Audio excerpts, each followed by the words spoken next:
Thank you very much, Mr. Chairman, and I thank you for agreeing to hold this hearing so that we can examine the fraudulent activity that occurred at Wells Fargo. Mr. Stumpf, the word game stopped today. Borrowing a customer's money without permission is not a sales practice violation, it's stealing. Using customer Social Security numbers to open credit cards without their consent is not wrongful sales behavior, it is identity theft. So let's call it what it really is. Some of the most egregious fraud we have seen since the foreclosure crisis. For at least 5 years, Wells Fargo pushed aggressive sales goals for low-wage employees that were so unrealistic and so unattainable that some felt pressured to commit crimes just to keep their jobs. It may have happened over 2 million times. 2 million times. In fact, we have two former Wells Fargo workers, Julie Miller and Ruth Ladron Verde, today in the audience, who have borne the brunt of your choices. Meanwhile, your senior management, the board of directors, encouraged, even bragged about behavior amounting to widespread fraud. Today, I hope you came prepared to explain both how and why. While you personally told me you were prepared to take full responsibility, we have seen your testimony in front of the Senate Banking Committee, and there are still answers that need to be given. The testimony that we have witnessed in the Senate trying to explain what happened is not satisfactory. And we still do not have all of the information we need to understand how this happened, when the sales culture turned toxic, and who knew about it and when. Despite your statements to the contrary, any legitimate investigation shows that executives at Wells Fargo either knew or should have known much earlier than 2013 that these practices were taking place. I think that executive conduct at Wells Fargo deserves a thorough investigation by the Department of Justice.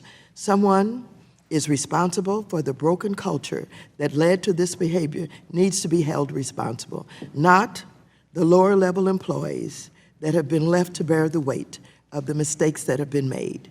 This issue is personal for me. The size of Wells Fargo's footprint in California means that many, if not most, of the employees and customers who were victimized by this are my constituents and neighbors. They don't deserve to have their trust violated by Wells Fargo. No one did. I'm still receiving calls in my office complaining about Wells Fargo now, and one caller described how he went into the bank, complained about excessive accounts that he knew nothing about. The employees called the police on him, and he was arrested. And yet, violating the public's trust to drive up profits is exactly what Wells Fargo did. In the Senate hearing, it was revealed that even you benefited from that, Mr. Stumpf. Your own bank account benefited from that deception. Now, I know that you said you take responsibility for these practices and that you are conducting your own investigations and that you and other managers are foregoing some of your compensation. That is welcome, but let me be clear, it's not enough. Unfortunately, this is not the first time we've seen abusive practices at Wells Fargo. We thought that you were working on these practices 6 years ago.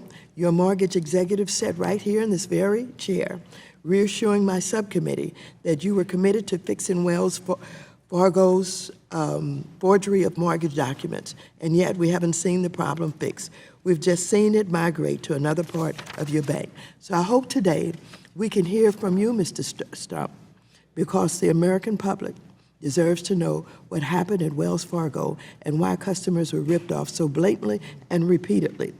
You can also rest assured that this is just the beginning and that we will be demanding more information until we get to the bottom of this.